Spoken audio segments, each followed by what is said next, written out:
And so Rabbi Kranzler, whenever you're ready.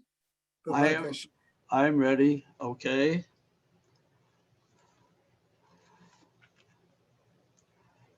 Hello, this is Rabbi Moshe Kranzler. Rabbi Yazga is presently officiating at the funeral of one of our members and asked me to introduce our guest speaker, Rabbi Chaim Kanterovitz. Rabbi Kanterovitz currently is the senior rabbinic international educator of the Yeshiva Or Torah Stone in Efrat in Eretz Yisrael. In addition to that, he teaches at Midrashas Horova, at Yeshivat HaKotel, at Midrashas Tehillah, and at Efrat English-speaking Kollel as well. In addition to all that, to his professional responsibilities, Rabbi Kanterovitz is currently studying Dayanut, being a rabbinical judge with Kollel Eretz Chemda. Rabbi Chaim Kanterovitz is the son of our very, very good friends, Rabbi Michael and Malka Kanterovitz, who graced our community for several years and have now made Israel their year-round home. Our warm regards to them. We miss them very much. Rabbi Chaim Kanterovitz was born in the UK in England and brought up in Israel. In previous positions, Rabbi Kanterovitz served as the senior rabbi in a number of congregations in the UK. Finally, in the position of senior rabbi of Kenton Jewish community in London in UK, Rabbi Kanterovitz worked closely with the office of the Chief Rabbi Lord Zaks Zecher Levracha and the London Besdin. And today, it is our privilege at our virtual Lunch and Learn, Rabbi Kanterovitz will share a memorial to the late Rav Lord Jonathan Sacks, Perspectives of a Talmid, an intimate look at some lesser known teaching. Thank you, Rabbi Kanterovitz, for joining us here today. Rabbi Kanterovitz. Thank you, Rabbi Kranzler. It's an absolute pleasure to be with you. And thank you, Rabbi Green, for asking. My parents wanted to be on, and they send their fondest regards, and they had a wonderful time with you when they were in Boca. I was able to visit once and was very impressed by what a wonderful community there is, and the rabbi, a wonderful Torah personality. So Birshut Harav, even though he's not there, and Birshut Harabanim, with permission of the rabbis who are there, I wanted to share with you the following. You know, at the moment, the context, we can't avoid this, so I thought I would bring it into what we were going to learn. In 2008, there was the first Gaza operation. It followed the kidnapping of an Israeli soldier, and the aftermath of the 2008 Gaza operation was an outpouring of anti-Semitic rhetoric and extreme anti-Semitic violent behavior in Europe on the mainland, specifically in France and Germany, but it also spilled over to the UK. At the time, the late Lord Sacks was the chief rabbi. He was well into his tenure, and he responded effectively. The Church of England had adopted what they called a divestment plan, where they had huge funds that they were investing in certain pension funds, that they were investing in certain organizations and companies. But if they had anything at all to do with Israel, they disinvested their money. Lord Sacks furiously condemned them and criticized them and indicted them as anti-Semites. And he wasn't afraid to do this on numerous occasions. In 2008, and I remember this like it was yesterday, and I had the privilege of sharing intimate moments with him in individualized, just me and him, but also within a closer circle of rabbis, of Talmidim and friends who he was able to teach and confer with. He spoke about anti-Semitism in the following terms, and I think this will lead us into Bezrat Hashem what I wanted to talk about tonight, which is an idea that I learned and gleaned from him. He speaks about anti-Semitism as the one ism that came to the world but remained. Soviet communism came and disappeared. Socialism came and practically disappeared. Anti-Semitism came and remained and is still there. The reason it remained, this is what he taught us, was the reason that it remained is because anti-Semitism mutates like a virus. It mutates like a virus and it continuously adapts a different persona and a different perspective. And as it does so, it shifts from different ideological camps and moves over to other groups. So that in its first mutation, following Churban Bayit Sheni, the destruction of the Second Temple, and the first or the second Jewish exile, the Roman exile, there was a religious difference between Jews and the emerging faith at the time, which was Christianity. So the early Christian writers adopted a negative approach towards Judaism, and it was based on the following. It was based on the following theories, the following ideas. Idea number one, it was based on the issue that Judaism is the old religion, the Old Testament. Christianity is the new religion and the New Testament. Judaism believes in a God of vengeance, Hashem Ish Milchama, and Christianity believes in a God of love. And so an incredible movement started that frowned upon Judaism and set Jews and Judaism aside. But that moved on. It moved on with the second mutation because that started to run out. And in the turn of into the second millennia, at the end of the first millennia, were the Crusades. And then in the Crusades, the mutation of anti-Semitism was already completely different. Then Jews were regarded as something else. Jews were regarded as the source of all ills in the world. So Jews were blamed, and we're just coming up to Shavuot now, and the destruction, the heavy destruction of the Jewish communities of the Rhinelands, of Spel, Magenza, and Velmaisa. That's why, by the way, according to our minhag, we still say Avarachamim. Even though it's the Shabbos before Shavuos, you still say Avarachamim to commemorate the mass decimation of these communities that were in place and in situ from the days of Bayit Sheni. They had minhagim of great Rishonim in these communities. They were completely wiped out by the Crusades. Jew meant plague. Jew meant ill. The Jews were the source of the world's problems. But that changed because as the years went on and as the centuries went on, an emancipation was introduced, and then we had the Enlightenment movement. And the Enlightenment movement came out with the following statement, that all men are born free and all men are equal to all men. And that was true for the Jew.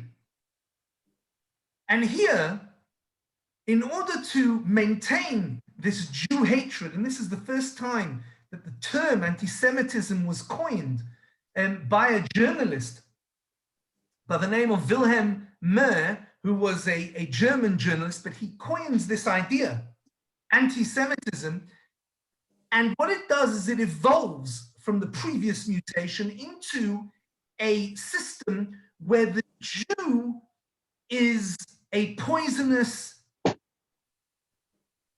people. We're a subhuman being because all human beings are created equal. But the Jew is the poison of all humanity. And that's and we're an alien race. We're the strangers. We're the weak end of humanity.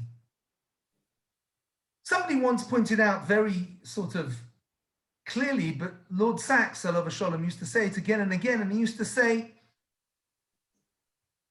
that when we were different, people hated us because we were different. When we assimilate, they hate us because we are assimilate. When we're religious and we stick steadfastly to our dogmas and our teachers and our practices, then we are peculiar and we are odd. But when we're cosmopolitan, we're faithless and godless. We're either capitalists and wealthy, or we're filthy and dirty and poor, disease-ridden. Jew hatred is based on nothing else but hatred. I can't tell you how many PhDs, I remember him telling us how many PhDs have been written to try and explain what anti-Semitism is, and they don't know. But it's there and it continues. And then there is the fourth mutation. By the way, the third mutation ended with the Shoah, the Holocaust, and the murdering and the gassing of a third of our people. And there was a certain recognition at the end of the Shoah that this can't happen again, never again. Humanity must reject this. If you are a decent human being, if you're an enlightened human being, you will reject anti-Semitism, Jew hatred, because look what it led to. So it can't be good. But then there's the fourth mutation. And the fourth mutation is what we're experiencing today. And that is not Jew hatred, but that is hatred of the Jewish entity, the Zionist entity, the State of Israel. This is far more complex and possibly even more sophisticated than the previous mutation. This is how he used to tell us. And there are various reasons for this, and he was able to go through all the reasons with us. Social media, the way that things are presented. It has to be. But what he claimed most was that people who are enlightened can't for 1 minute condone anti-Semitism because of the Holocaust. So what they do is they compare Zionism to Nazism in order to justify this hatred. We have to hate Zionists. What it means is, and these are the signs of anti-Semitism within anti-Zionism, is that we don't believe that the Jews have the right of self-determination. Every other nation in the world does. The French have the right for France. The English have the right for England, and the Americans have the right for America. But the Jews do not have the right for Israel. That's sign number one, somebody who believes in that. That is nothing more than anti-Semitism by proxy, anti-Zionism. The second, that Lord Sachs very clearly set out, delineated very clearly, and really, really made a great effort to clarify this point, is that when somebody criticizes, condemns Israel in a way that they do not condemn other nations, that's double standards. When Israel is set to double standards, that's anti-Semitism. If Israel reacts or does something as a nation that any other nation might do, but they are subject to critique, to delegitimization, to horrendous persecution, this is anti-Semitism, nothing short of it. That's how anti-Semitism has mutated. He says, he used to tell us that when he was a kid, when he was a child, he felt that anti-Semitism was gone. As a child growing up in England, now he says, don't make a mistake. We are in no way in the same situation that our people were in the 1930s or in the 1940s. We need to be very aware and very clear that now we possess power, and the challenge is how to control that power morally and ethically. And then he said something else, and this is really important because Lord Sachs believed very strongly that a rabbi should not present a political position to the right or to the left. The state of Israel and its right to exist is not a political position. Anybody who believes that is an anti-Semite. Because we have the same right to exist as any other nation. Nobody questions France, nobody questions Ireland, and nobody questions England. But Lord Sachs was very clear that friends and people that care can criticize. And that's all right. Because that's what friends do. But they don't delegitimize. And when an organism and a body like the United Nations, and Lord Sachs spoke about this, almost every single Yomim Noraim conference that I attended over almost 20 years, when the United Nations has certain organisms and bodies that are completely dedicated towards the denunciation and the delegitimization of Israel, whilst ignoring blatant infringement of human rights across the world, that's double standards, that's anti-Semitism, and that we cannot accept. And this is why, this is what he claimed, and this is what we say, the Unterschura, the bottom line. The Jew and the Jewish people are a symptom.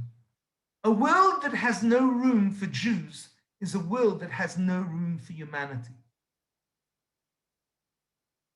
Because the Jew who is different, if he is not there, then the persecution will be aimed towards the next one in line. Somebody once said, and Lord Sachs used to quote this quite a bit, it was one of the great poets in Europe, and he said, first they came for the socialists. I was not a socialist, so I said nothing. Then they came for the communists. I was not a communist, so I said nothing. Then they came for the journalists. I'm not a journalist, so I said nothing. Then they came for the Jews.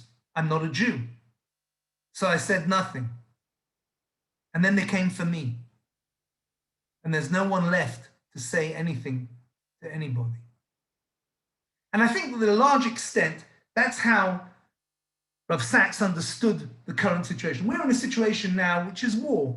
There are rockets being shot into Israel at this very moment. There have been nearly 900 rockets shot into Israel over the last 3-4 days. We've had casualties, and the problem with it, every war has casualties. But the dilemma is that the enemy is very cruelly targeting civilians, women, children, the elderly. The IDF, the defense forces, the Israel defense forces that are responding are not targeting children. They are targeting, to the best of their ability, military targets. There's all the difference in the world. That's where we are today. Bezrat Hashem, please God, as we begin this shiur, let us hope and pray that peace will be restored very quickly and very speedily.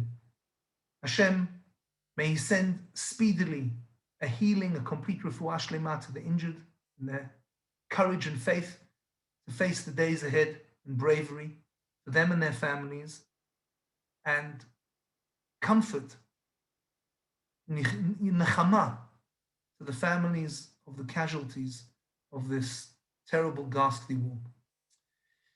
Having said that, let's begin. That's the backdrop. And so the backdrop of this, and this is what I want to teach tonight and learn with you tonight, is an idea that I heard from Rav Sachs very early on in my rabbinate, and that was very early on in his rabbinate, in the chief rabbinate. I became a Rav the first time in England as a young rabbi, excuse me. My first shtela was a small town called Leicester, which is in between Manchester and London, a small kehillah of about 300 families. And I had the privilege of attending a weekly shiur that Rav Sachs gave, bi-weekly actually. And in one of them, he shared this idea. And I want to learn this with you a little bit over the next 40 minutes or so.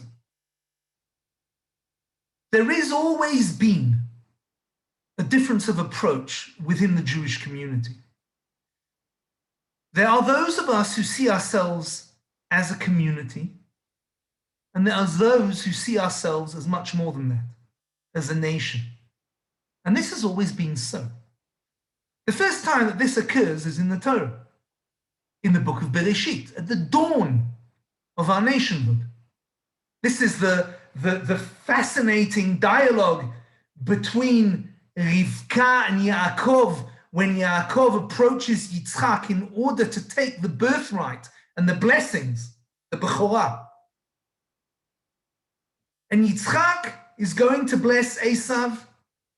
Rivka wants the blessing to be given to Yaakov. Rivka is adamant that Yaakov takes steps in order to ensure that he's the one to receive the brachot, the blessings. And there is in the psukim, in the verses, a distinct difference of opinion between the two, between Rivka and Yaakov. But Rivka's adamant. And then the next generation shows it again. And this is source number one. Source number one is the narrative of Yaakov sitting in Canaan. And this is when the Torah introduces Yosef as a young man. Source number one, if you look on, can everyone see on their screens? I'm sharing, can everyone see where the arrow is? Vayeshev Yaakov be'eretz mugurei aviv be'eretz Canaan. Yaakov dwelt in the land where his forefathers dwelt, in the land of Canaan.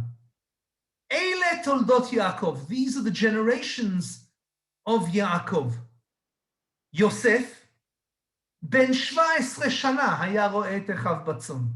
Yosef was 17 years old, and he was a shepherd with his brothers of the flocks. Vehu na'ar, and he was a lad, et bnei Bilha v'etnei Zilpa neshei aviv. And he shared this responsibility with the children of Bilha and the children of Zilpa, the wives of his father. V'yaveh Yosef et dibatam ra'a el avihem. And Yosef brought a negative report to their father, to Yaakov. And then the Torah says, V'Yisrael ahavet Yosef mikol banav. And Yaakov, Yisrael, loved Yosef from all his sons. Why? Kiven skunim hu lo, because he was a child of his old age. V'asa lo ktonet pasim, and he made for him a garment of stripes. Now, what we're going to focus on in this selection of psukim is here. Vayaveh Yosef et dibatam ra'a el avihem. Yosef was out there with the other brothers, shepherding the sheep and the flocks. And he brought a negative report to Yaakov. What was the negative report? What was he saying about his brothers? The Shiftei Ka, the tribes of Israel, Tzadikim. The Gemara says that we know that each one of these tribes were as righteous as the other. They were shleimim, they were complete. Because the Torah says, Uvnei Yisrael shnemasar, and the children of Israel were 12. And Chazal immediately teaches they were all righteous and all as great as one another in their righteousness. So what exactly did they do that allowed Yosef to come and rat them out to their father? What did they do? What was so wrong? What was so terrible? What, did they eat their sandwiches without washing and making a blessing? What was it? Rashi asks this very question. And he asks, and he says the following. This is what he explains. We're going to look at this for a second. What was this ra'ah? Kol ra'ah shaya ro'eh be'echav bnei Leah haya magid la'aviv. When he saw any infringement in his brothers, the children of Leah, he would go and tell his father. What was the infringement? Shayu ochlin ever min hachai. There's two other things. Mezalzelim b'nei hashfachot. They degraded the brothers of the maidservants. The sons of Leah treated the other sons of Bilhah and Zilpah in a degrading manner. They called them avadim, slaves. Chashudim al harayot. Listen to this. And they were suspected of having illicit physical sexual relations, prohibited relations. What exactly are these three things? Let's focus on the first, Evel min hachai. What is this Evel min hachai? Let me teach you a halacha. We're going to skip this for one moment. This is Midbar Shul, but let me teach you a halacha. This is the Shach, source number 4 in the Shulchan Aruch Yoredea. The Shach paskins a very interesting halacha. Here's the halacha. There is a law called Evel min hachai. Evel min hachai means that you are prohibited, we are prohibited. In fact, all of humanity is prohibited. It's one of the 7 Noahide laws, as well as a mitzvah of the Torah, that we are prohibited to partake in a limb of a living animal. If you want to eat meat, you may, but the animal has to be killed, shchita, but the animal has to be killed even if you're not Jewish first. But there is one difference in this law of Evel min hachai between the Jew and the Gentile, the Noahide, the Ben Noach. According to the halacha, a Jew can only eat meat, and I apologize to all vegetarians here, but you'll see where I'm going with this in a second, if the animal is shechted according to halacha, properly. Once it's shechted, you can partake in that meat. This is so even if the animal is mefalkes. There is a very rare condition, but it can happen, that an animal that is shechted is still considered to be alive. It's completely shechted, but it's thrashing about. It moves like it's alive. It's called mefalkes. A Noahide is not allowed to. He has to kill the animal completely. Look at the Shach. Says the Shach, Pshita, kevan da'asur Yisrael mishum evel min hachai. It's straightforward, since the Jew is prohibited to eat an animal from a living being, or from a living animal because of evel min hachai, because of the prohibition of eating a limb from a living animal. Kevan shechatachnu min hakodem shtitzeh nafsha, since he cut from it before it died, gam lo oved kochavim asur, ben Noach metzuveh al evel min hachai. Also, a Gentile is prohibited. He's also not allowed to do that. He's also commanded not to eat a limb from a living animal. But since he cut from an impure animal whilst it's still mefarkeset, it's thrashing about, even though it's shachta kara'ui, you're not allowed to give it to a ben noach. Why? This is the halacha, says the Rambam. Let's read it in English. Anything which is forbidden to a Jew because of the prohibition of eating flesh from a live animal is also forbidden for a non-Jew. There are cases when it would be forbidden for a non-Jew, but not for a Jew. For a non-Jew, there is no difference if it is an animal or a beast, that means domesticated or wild, whether it was a non-kosher species of animal or a kosher species of animal. In all these cases, non-Jews are obligated in the prohibition of eating a limb or flesh from a live animal. Limbs and flesh which separated from the quivering animal are forbidden to a non-Jew, that's mefalkes, because of this prohibition, even though a Jew slaughtered it through both its sides. In other words, according to the halacha, a Jew is allowed to eat an animal that is mefalkes. But a Noahide, a Gentile, is not. And this is exactly how Rav Kook understands in his Sefer Midbar Shul this Rashi And this Chazal explaining what it was that Yosef was telling Yaakov. I remember Lord Sachs getting very excited over this Midbar Shul. Ve'emet, I've underlined it. Udvar ha'chochma, and truth is the word of wisdom. Asher amu rabotenu, that our sages taught. Ba'alei ha'pilpul ha'achronim, the later authorities who engage in pilpul, in learning the ins and the outs of the law. Sheladat Yosef, according to Yosef's opinion, hayadinam kivnei Noach lechumra. Yosef and Yaakov viewed themselves as a part of humanity, as a part of the world order, as a part of the world community. Vayu asurim be'ever min hashchuta, and therefore they were prohibited from taking a limb from an animal that is shechted. Shnichtach kodem shtetze nefsha, before it's killed.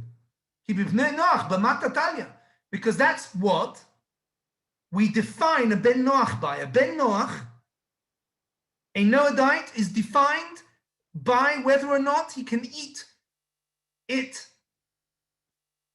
the limb, from an animal that is alive or dead. Ladat Shvatim, now this is the key.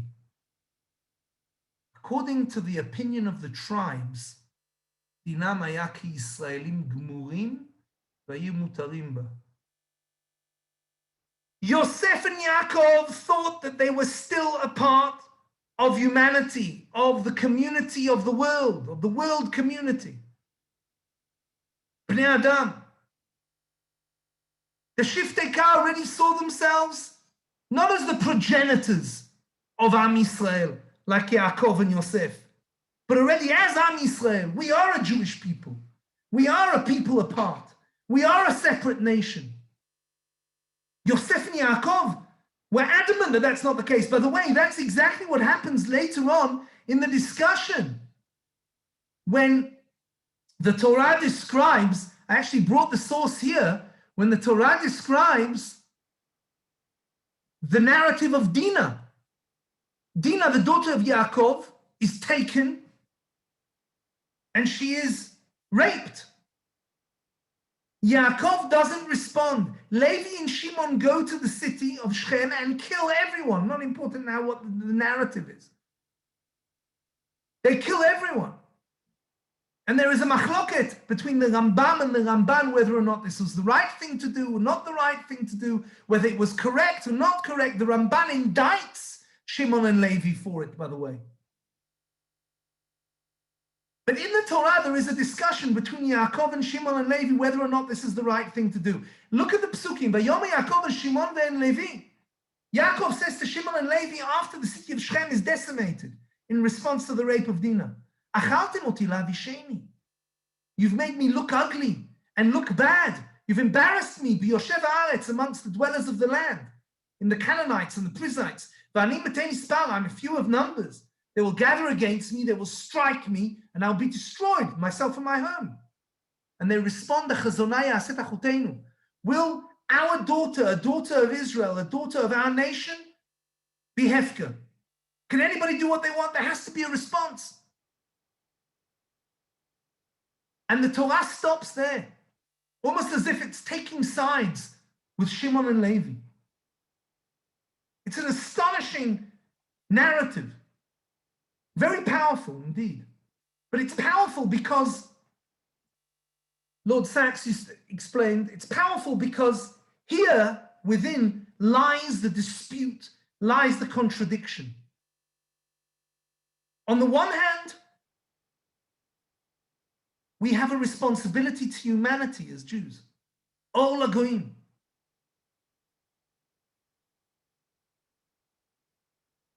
Tikkun Olam b'malchut Shakai, in the kingdom of God. V'chol pnei basar, and all human beings will come and worship the Almighty and cry out His name. But on the other hand, in order to get there, the Jewish people need to manifest themselves as the nation of God in this world.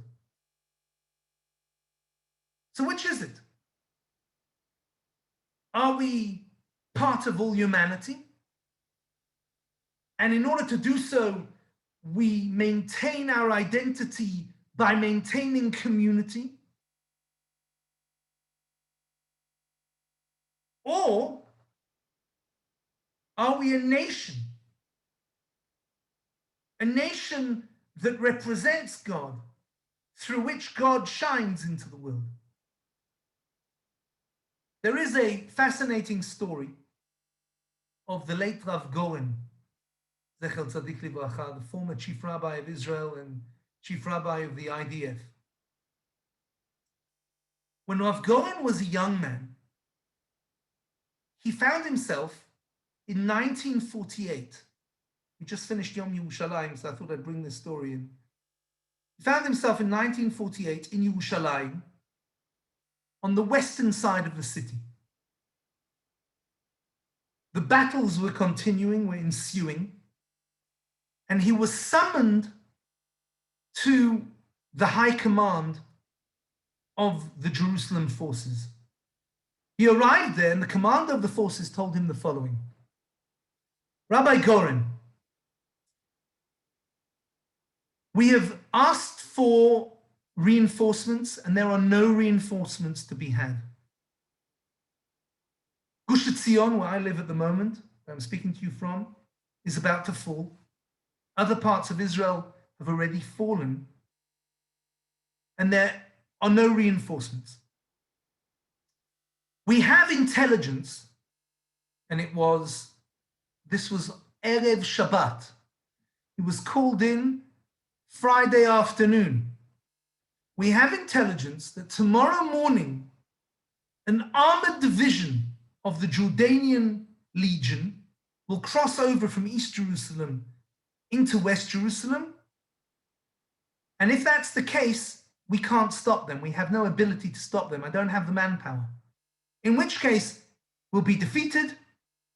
The Jewish community of West Jerusalem, which was quite significant even in those days, will be taken either prisoner or worse, will be put to death, will be killed. And I need your help. Rav Goren said to him, what kind of help do you need? He said, I need manpower. If you could go to the yeshiva bochrim in all the yeshivot in Yerushalayim tonight and get them to volunteer to come overnight under cover of darkness to dig pits across no man's land, and then we can camouflage those pits so that when the tanks come, they will fall into those pits and they won't be able to advance. We'll be able to save Jerusalem. Rav Goren realized that this is a situation of life and death, that there's a real pikuach nefesh to be had here.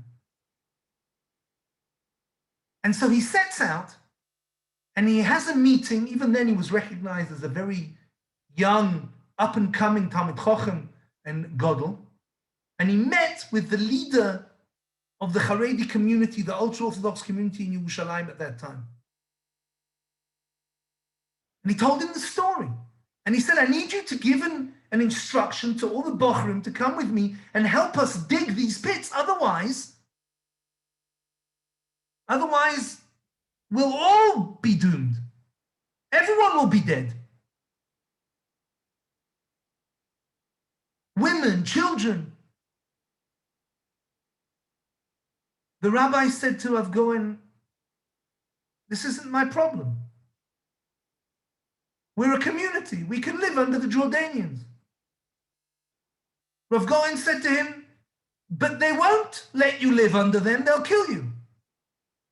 And he refused to allow his bochrim to mechalel Shabbos in order to dig these pits. Now, what was the difference in approach? Here in source number 8, by the way, is a very interesting Gemara, but I wanted to show you a Gemara that it's based on the logic, Gemara in Eruvin, that Rav Goren brought in and said, look, here's the Gemara, here's the halacha, they're allowed to, they must. Amar Rav Yehuda Amar Rav. Rav Yehuda said in the name of Rav, Nochrim shesaru al ayarot Yisrael, when Gentiles, enemies, set siege around cities of the Jews, en yotzim aleim b'chlei zainan, then mechalalim aleim the Shabbat. We don't go and fight against them on Shabbos. Tanya nachi hachi nochrim shesaru. B'mei dvarim amurim. So he said, furthermore, we've been taught what happens when Gentiles go to war with us. What are we talking about? Shebau al miskei mamon. When they come to fight us because they want our money. Aval ba'u al iskei nefashot. If there is a threat to life, yotzin alehen b'chlei zainan. We take our weapons and go and fight them even on Shabbos. U'mechalalin alehen et Shabbat. And we desecrate the Shabbat as well. Uva'ir asmucha lasfar.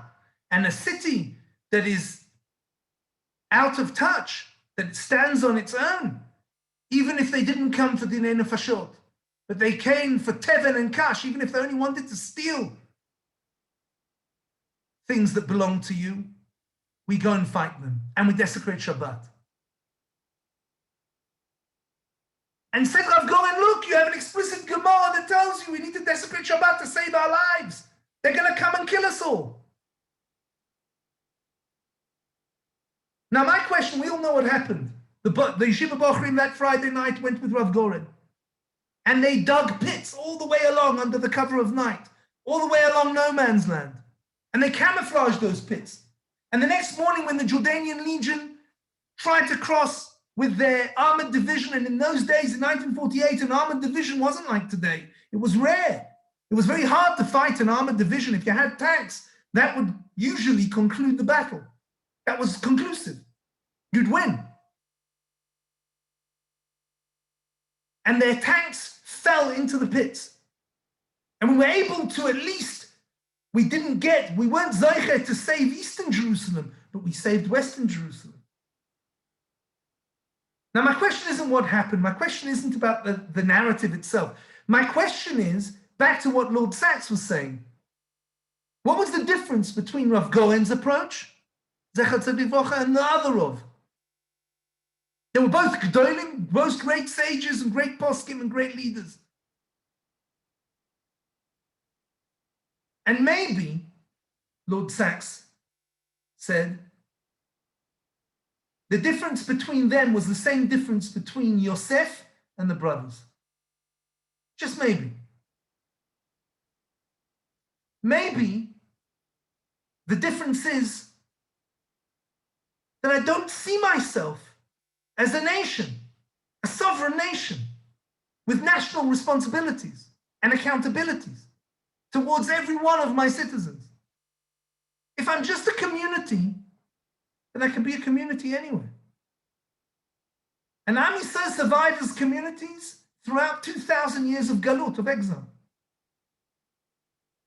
With the Beit Knesset, with the synagogue, with institutions of chesed, tzedakah, charity,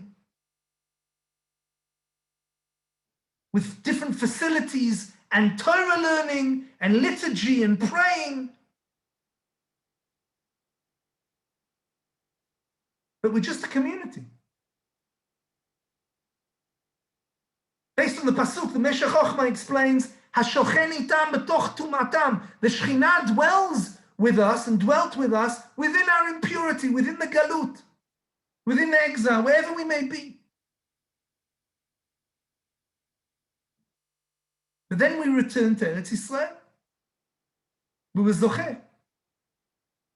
And we returned to Eretz Yisrael as a nation, not as a congregation. And we came as a people. And today there are over 8 million of our people in Eretz Yisrael, in the state of Israel. It is a center of Torah learning. There is more Torah learning today than ever before in Jewish history. Winston Churchill once said that democracy is imperfect, but it's the best system that we've got. And the state of Israel is a democracy, but it's imperfect. And we have a long way to go to be the state that we're meant to be the Ol HaGoyim. But we've started. It starts with the Jewish people's return, Jewish sovereignty in Eretz Israel as a nation, as an Am.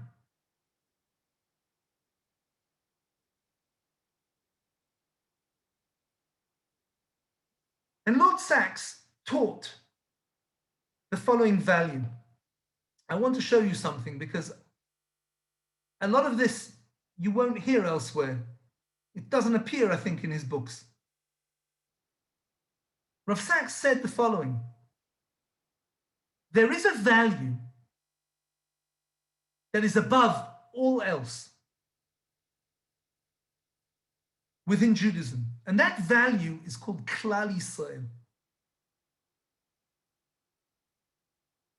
Klal Yisrael is a value that is above everything else. Klal Yisrael needs to inhabit Eretz Yisrael in order to be the Klal Yisrael, or the Am Yisrael that they're meant to be. They're interconnected. And then there is an interesting halacha. It's a sugya in the Gemara. It's a discussion in the Gemara. I actually brought the Gemara here. It's a Gemara in Nazir. It teaches the following. Amar Rav Nachman bar Yitzchak. Rav Nachman, the son of Yitzchak, taught, Gdola avera lishma mi mitzvah shelo lishma. And sin for the sake of heaven is greater than a mitzvah that is done not for the sake of heaven. What on earth is a sin for the sake of heaven? The Gemara gives an explanation. Yael. Yael, in the book of Judges, is the wife, Eshet HaKeni, she's the wife of the Kenites. According to the Gemara, she was a Jewish woman. And she seduces Sisra, the enemy of the Jewish people, and kills him.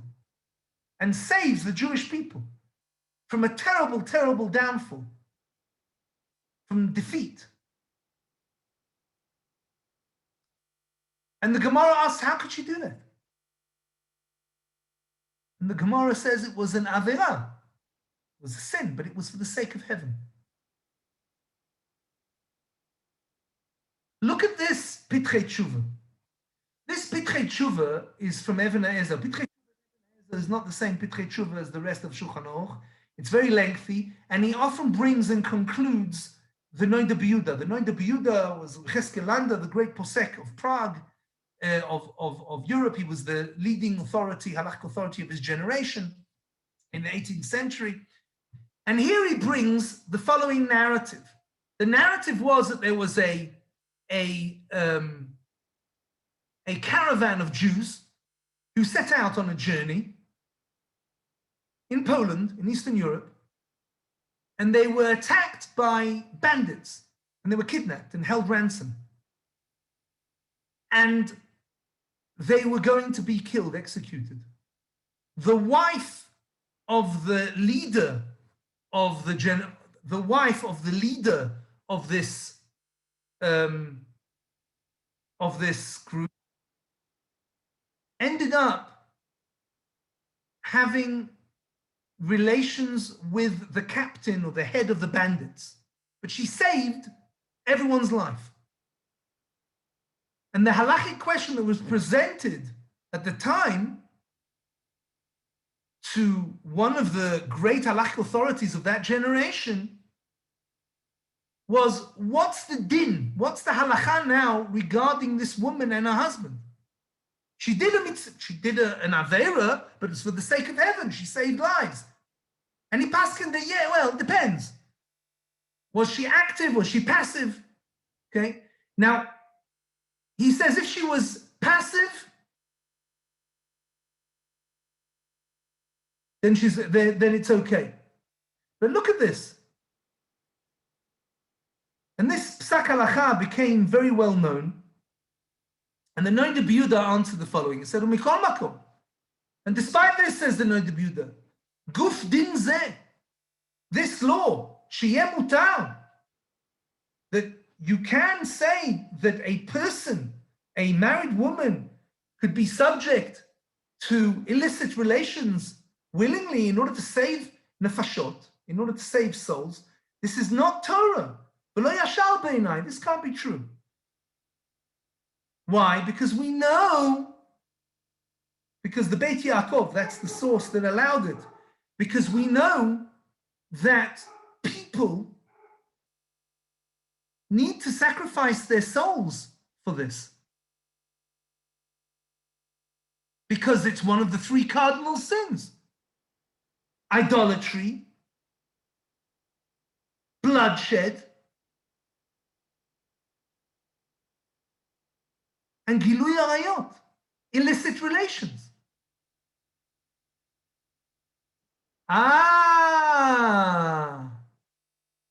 What about, here's the question, look at this. Ve'hevi raya mi Esther. What about Esther HaMalka? Esther HaMalka, according to the Gemara, was Mordechai's niece, but she was also his wife. And Esther HaMalka was taken by force from Mordechai to the harem of Achashverosh. And as long as she was passively engaged in this relationship with Achashverosh, she could still return technically to Mordechai afterwards. But at a certain stage in the Megillah, Esther goes to Achashverosh. And if you read the psukim in the Megillah, you see how she's hesitant. And Mordechai says, you don't have a choice. Who knows? Maybe this is why you're here, to save our people. And then she goes into the courtyard of Achashverosh, and he sees her, and he touches her with his scepter. But that means that she was active. So he's asking, what about Esther? She wasn't allowed to do it, and she did it, and she saved the Jewish people. Esther HaMalka, Esther the queen. You're not allowed to do that. You're not allowed to have illicit relations to heal someone, to get somebody better. You're not allowed to save lives that way either. Esther Shani, but the case of Esther is different. Shaya, look at this. L'atzalat klal Yisrael. Because it wasn't for individuals. Esther was going to save the people, the nation, Am Yisrael. That's the difference.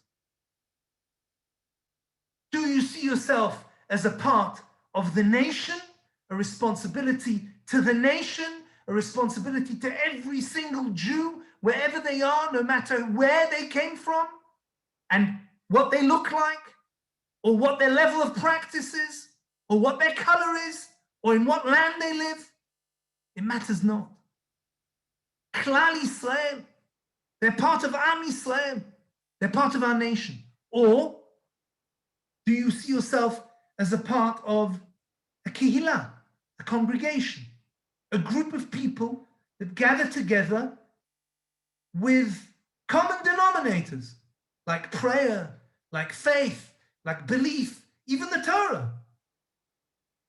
How do you see yourself? And Lord Sachs was adamant, Olav Hashem, that it's our task to see ourselves as responsible not just for the Jewish people, but first and foremost for every single Jew. Because if we want to take a leading role within humanity, to influence humanity morally and ethically, it can only be done if we know who we are, if we know what we represent. Am Hashem, the nation of God in this world.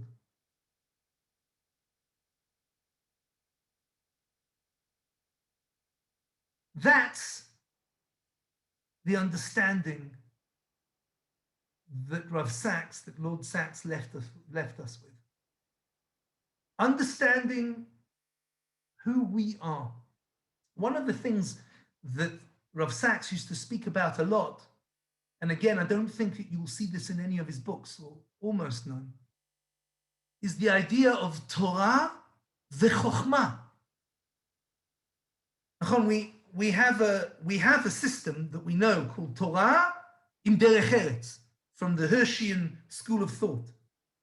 And then you have Torah u'mada, right? Shiva University of Soloveitchik, Torah u'mada. And we have from Rav Kook Torah or Torah to Eretz Yisrael. But Lord Sachs spoke about Torah v'chokhmah. Hafoch ba v'hafoch ba d'chula ba. Everything is in the Torah. And he would often show how general wisdom, secular wisdom, would come to the same conclusions as the Torah would, ethically and morally, in understanding. But there's a difference. One is divine, and so too is the other. But one is given in the Torah, and one is left for us to deduce. And it's our task to be able to do both. Torah v'chokhmah. So as we approach Shavuot,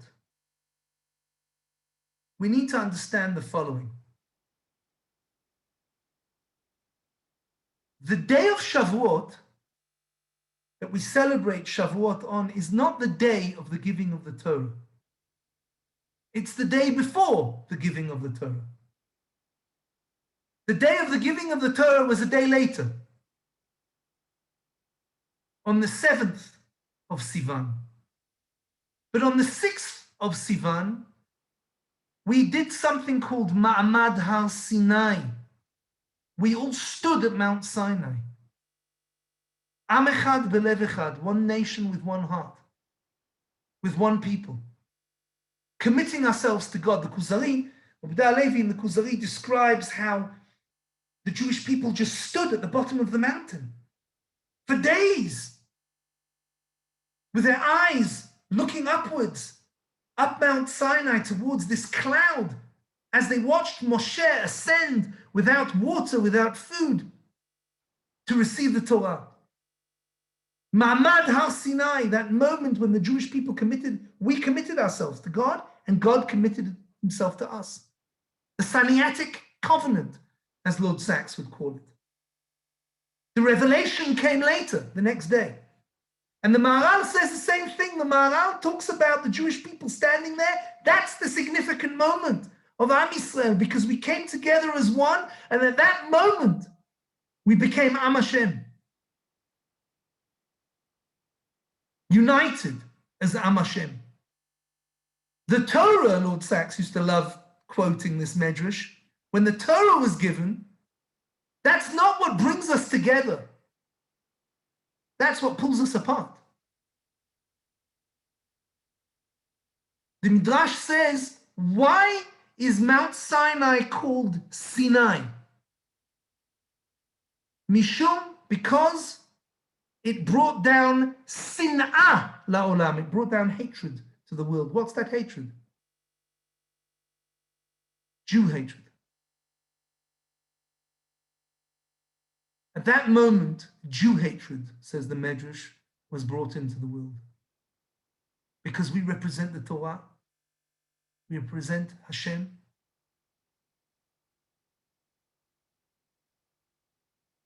And it's our task to overcome that hatred and to be a light to all nations.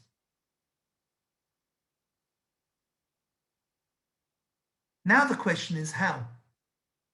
Oh, for that we have the Torah. That's what Lord Sachs would tell us.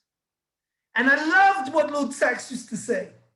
He used to quote the Medrash that says that when Moshe Rabbeinu went up Mount Sinai to receive the Torah, the angels wouldn't let the Torah be given to mankind.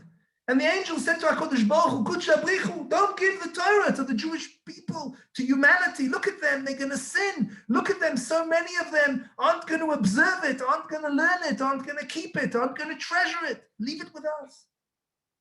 We, the angelic beings, the celestial beings, we know what to do with it. And HaKadosh Baruch Hu turned to Moshe and said to Moshe, answer them. And Moshe said to them, do you have mouths? with which to eat, with which to say blessings, with which to pray? Do you have hands with which to put tefillin on, arms, with which to do mitzvot, legs with which to run to mitzvot, bodies with which to wear tzitzit, talit? And they said no. Moshe Rabbeinu said, because the Torah was made for man and not for angels. And Lord Sachs loved that. The Torah is for man, with all our frailties, with all our weaknesses, with all our sins. Hashem knows how he made us. We're not angels.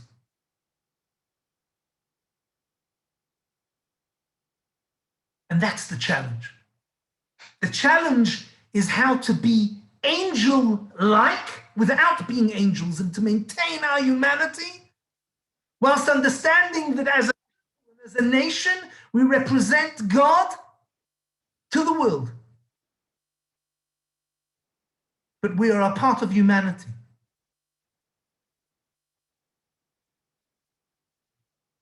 And we have to take responsibility for that too. And here, I want to leave you with the following teaching from Lord Sachs. Equality does not mean conformity. It does not mean that we are all the same. Being equal does not mean that you and I are the same, because we're not. Celebrating our differences, diversity, that is the strength of humanity.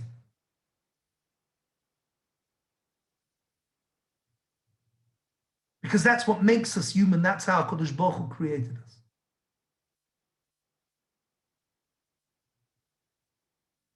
And within every society, there needs to be and must be diversity. And the Jewish community of Great Britain, I heard Lord Sachs say this many times, integrated so well, but never assimilated. Because there is all the difference between integration and assimilation. The Jew will always integrate, but our task is never to assimilate and to shine. And now that we have a country and we are a nation state, it is our task to shine as a nation state. We're not there yet. Bezrat Hashem, we all pray and yearn for the day when we will be there. The Geulah will be Shleima. Peace will reign across the earth, and all mankind will come together as one, recognizing and celebrating our differences and our diversity. Bayom Hahu, on that day, Yeh Hashem Echad, Shmo Echad. Hashem's name will be one, and he will be one. This is Matan Torah, the giving of the Torah, Bezrat Hashem on Shavuot. How to unite and make all the points come together. This is our task. Friends, we've come to the end of our time together. I've run a couple of minutes over. My sincere apologies. It was my privilege and my honor. Rabbi Green, did you want me to take questions?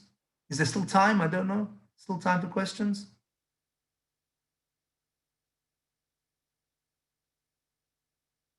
No? I think it's a good point to conclude. And if those who have had questions, they can have us address it to you through other means as well. Okay? With great pleasure, Rabbi. I thank you very much for sharing Torah with us, and thank Rabbi Kranzler. very much for a beautiful, beautiful introduction. Meish Yeshikoach. Thank you very much. And thank you all who participated. And may we all be zoche to see Geula Shlema, as you indicated, and peace and shalom and Eretz Yisrael. And also to all, we wish a beautiful Shavuot. Chag Sameach. Chag Sameach. God bless. Kol Tov.